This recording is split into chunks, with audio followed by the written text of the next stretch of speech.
Israel Iran സംഘർഷം രൂക്ഷമാകുന്ന സാഹചര്യത്തിൽ ഇന്ത്യക്കാരെ സുരക്ഷിതമായി ഒഴിപ്പിക്കുന്നതിനുള്ള ഇന്ത്യയുടെ അഭ്യർത്ഥനയോട് പ്രതികരിച്ചിരിക്കുകയാണ് ഇറാൻ. ഒഴിപ്പിക്കലിന് തടസ്സമില്ലെന്നും കരാതിർത്തികളെല്ലാം തുറന്നിരിക്കുകയാണെന്നുമാണ് ഇറാൻ ഇന്ത്യയെ അറിയിച്ചിരിക്കുന്നത്.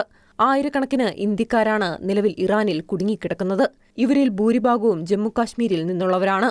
അതിർത്തി കടക്കുന്ന ആളുകൾ തങ്ങളുടെ പേരുവിവരങ്ങളും പാസ്പോർട്ട് നമ്പറും ഏത് അതിർത്തി വഴിയാണ് യാത്ര ചെയ്യുന്നതെന്നുമുള്ള വിവരങ്ങൾ ജനറൽ പ്രോട്ടോകോൾ വകുപ്പിന് നൽകാൻ ഇന്ത്യക്കാർക്ക് നിലവിൽ നിർദ്ദേശം നൽകിയിട്ടുണ്ട്. ഒഴിപ്പിക്കൽ നടപടികൾ വേഗത്തിലാക്കണമെന്നാവശ്യപ്പെട്ട് ഇറാനിലെ ഇന്ത്യൻ വിദ്യാർത്ഥികൾ നേരത്തെ രംഗത്തെത്തിയിരുന്നു. താമസ സ്ഥലത്തിന് സമീപം മിസൈലുകളും ബോംബുകളും പതിക്കുകയാണെന്നും കുടിവെള്ള വിതരണം ഉൾപ്പെടെ തടസ്സപ്പെട്ടിരിക്കുകയാണെന്നുമാണ് വിദ്യാർത്ഥികൾ അറിയിച്ചിരിക്കുന്നത്. ഇന്റർനെറ്റ് സേവനത്തിൽ പ്രതിസന്ധി നേരിടുന്നതിനാൽ വിദ്യാർത്ഥികൾക്ക് വിദേശകാര്യ മന്ത്രാലയത്തിന്റേതുൾപ്പെടെയുള്ള സന്ദേശങ്ങൾ യഥാസമയം ലഭിക്കുന്നില്ല എന്നാണ് വിവരം.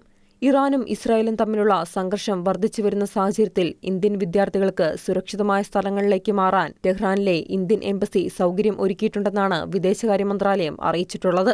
അപകട സാധ്യത കണക്കിലെടുത്ത് സുരക്ഷാ സാഹചര്യം സൂക്ഷ്മമായി നിരീക്ഷിക്കുന്നുണ്ടെന്നും പൗരന്മാരുടെ സുരക്ഷ ഉറപ്പാക്കാനുള്ള നടപടികൾ സ്വീകരിക്കുകയും അതിനുള്ള സാധ്യതകൾ പരിശോധിക്കുകയും ചെയ്യുമെന്നും വിദേശകാര്യ മന്ത്രാലയം പുറത്തിറക്കിയ പ്രസ്താവനയിൽ പറയുന്നുണ്ട്.